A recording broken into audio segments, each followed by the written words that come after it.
सोलब्लिस हिंदी में आपका स्वागत है। जीवन आपको विश्वास करना सिखाता है कि यह वास्तविक है।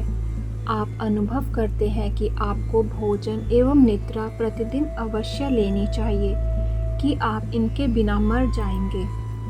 आपकी आदतें आपको उन सभी प्रकार के भोजनों का सेवन करने जो आपके स्वास्थ्य के लिए हानिकारक है, जैसे कि मांस, मदिरा, धूम्रपान करने तथा यह सोचने की कि इन वस्तुओं के बिना आप अब नहीं रह सकते के लिए विवश करती हैं।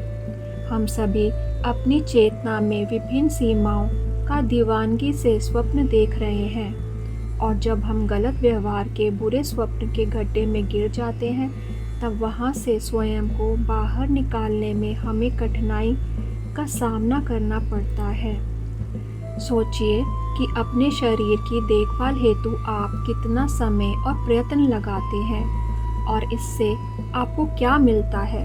क्या आप जानते हैं, जितना अधिक आप अपने शरीर के प्रति सजग होंगे, उतने ही अधिक आपको दुख झेलने पड़ेंगे। यदि आप अपने इस स्वप्न शरीर से अत्यधिक एकरूप हैं, तो आप निराशापूर्वक ढंग से भ्रम में डूब जाते हैं। परंतु जब आप यह जान लेते हैं कि ईश्वर ही इस विश्व में सभी कुछ है, तब आपको अन्य कुछ भी कष्ट नहीं देता।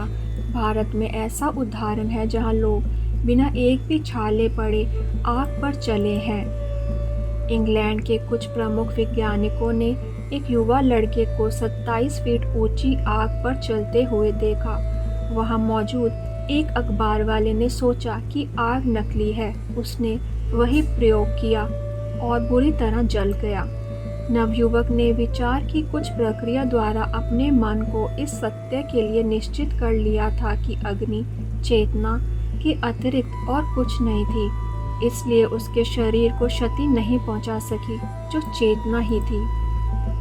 जब आप विश्वास करते हैं कि ठंडा मौसम आपको चोट नहीं पहुंचा सकता, तब आप इससे प्रभावित नहीं होंगे।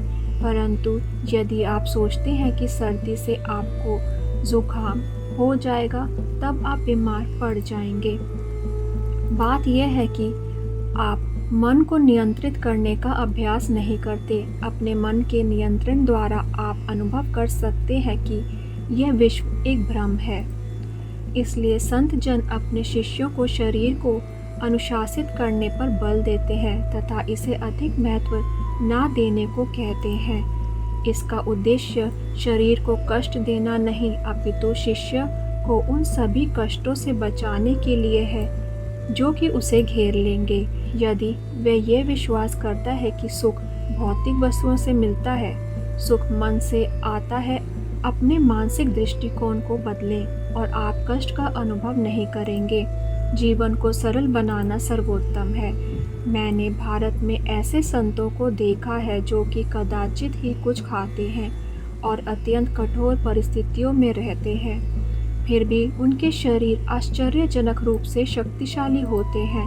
एक सामान्य अच्छे भोजन करने वाले भली भांति देखभाल किए अमेरिका लोगों से अधिक अच्छे होते हैं। उन्होंने अपने मनों को स्वास्थ्य एवं संतुष्टि की भम्य परिस्थितियों पर निर्भर न रहने के लिए प्रशिक्षित किया है। संसार हमारे मनों को भिन्न प्रकार से प्रशिक्षित करता है। यह हमें बहुत ही वस्तुओं का आदी बना देता है और फिर हम सोचते हैं कि हम इनके बिना प्रसन्न नहीं हो सकते। अपने जीवन को और अधिक सरल बनाएं और अपने बच्चों के जीवन को भी सरल बनाएं। यदि आप ऐसा नहीं करते हैं तो जीवन के अनुभव उन्हें कड़वे मोहभंग के माध्यम से सिखाएंगे। सेल्फ रियलाइजेशन जीवन जीने का एक दर्शन है। सम्यक ध्यान, उचित सोच तथा उच्च जीवन शैली।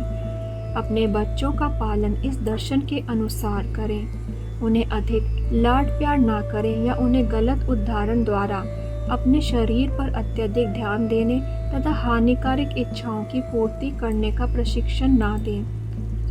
उन्हें मोह माया में गुलाम क्यों बनाया जाए। उनके जीवन को सरल बनाकर और उनमें आंतरिक शांति और खुशी पैदा करके उन्हें सच्ची आज़ादी दें। अपने जीवन के साथ भी ऐसा ही करें, किसी वस्तु से बंधे ना रहें। ऐसा दर्शन आपकी सुरक्षा करेगा। यदि मैं कुर्सी पर बैठा हूँ और वह टूट जाती है तो मैं टूटी कुर्सी के विषय में स्वयं को परेशान नहीं करूँगा, मैं दूसरी कुर्सी पर बैठ जाऊँगा। इससे कोई अंतर नहीं पड़ता। जब भी आप किसी वस्तु से आसक्त हो जाते हैं, वह स्वामित्व की भावना आपके भ्रम को और गहरा कर देती है। आप किसी दिन अपमानजनक ढंग से जगाए जाएंगे और पाएंगे कि कुछ भी आपका नहीं है। इसलिए क्या उन वस्तुओं से आसक्त होना मूर्खता नहीं है, जो सर्वप्रथम आपकी है ही नहीं?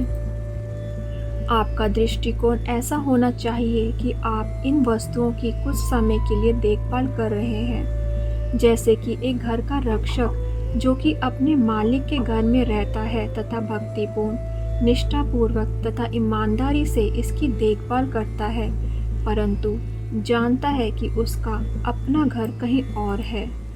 जीवन को इतनी गंभीरता से ना लें। यह संसार एक भयानक जाल है। यहाँ कोई सुरक्षा नहीं है, परंतु हमें क्या करना चाहिए? हमें जीवन को इतनी अधिक गंभीरता से नहीं लेना चाहिए।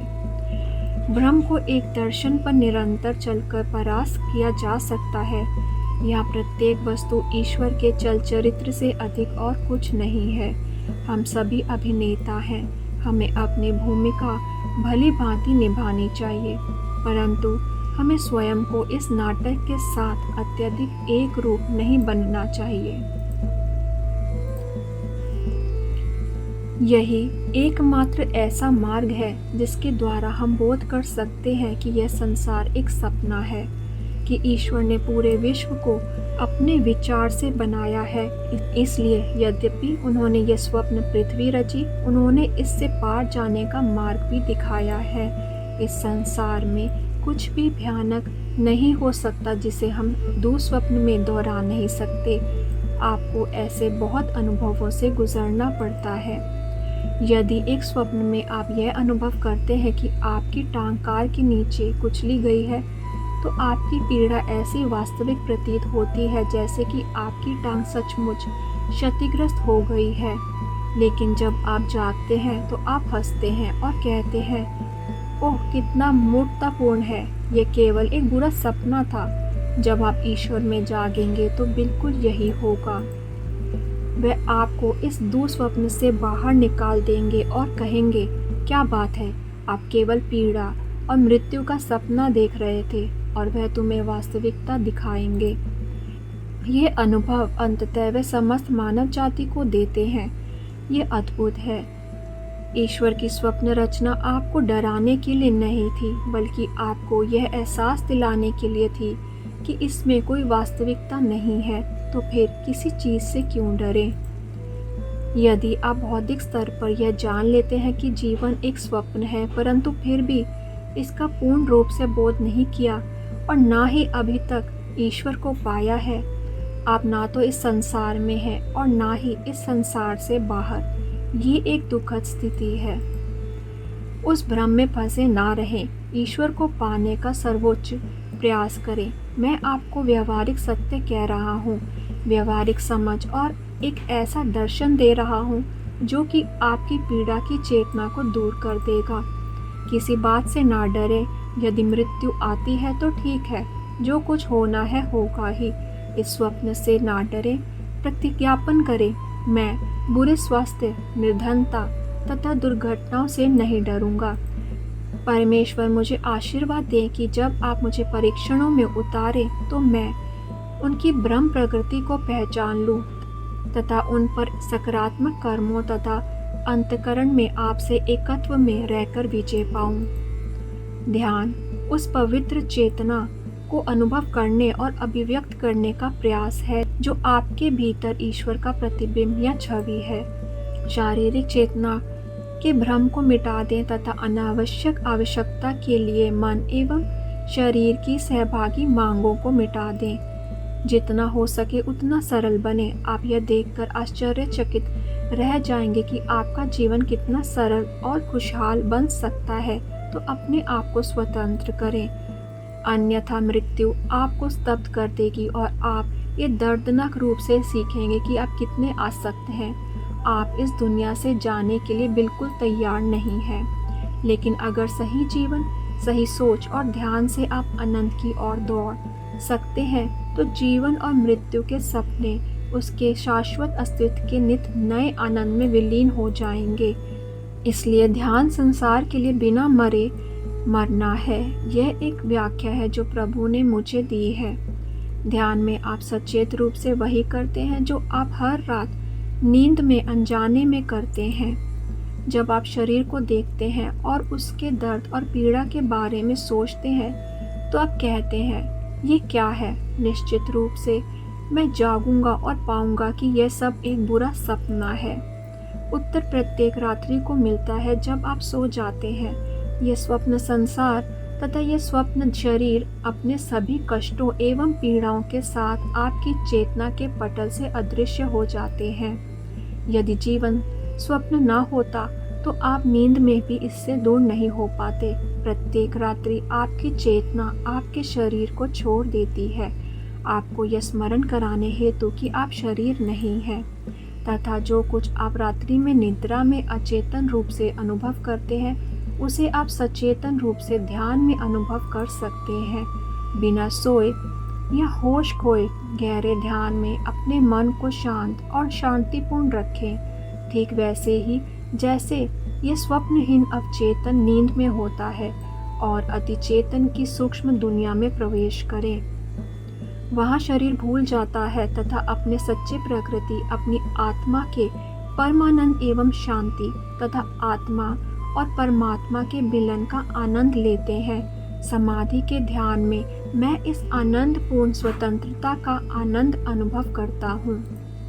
ध्यान वह विधि है जिसके द्वारा आपको माया से ऊपर उठने तथा अपनी सच्ची प्रकृति को जानने का प्रयत्न अवश्य करना चाहिए।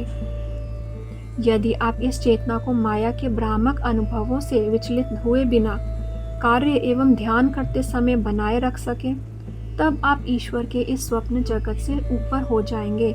यह स्वप्न आपके लिए समाप्त हो जाएगा।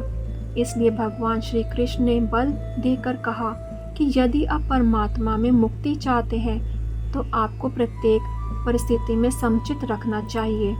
वह व्यक्ति जो इन से विचलित नहीं होता, वह जो दुख एवं सुख दोनों में मन को शांत एवं समचित रखता है, केवल वह ही अमरत्व को प्राप्त करने की योग्य होता है। वीडियो को लाइक करें, चैनल को सब्सक्राइब करें और बेल आइकन दबाना ना भूलें। हरे कृष्णा।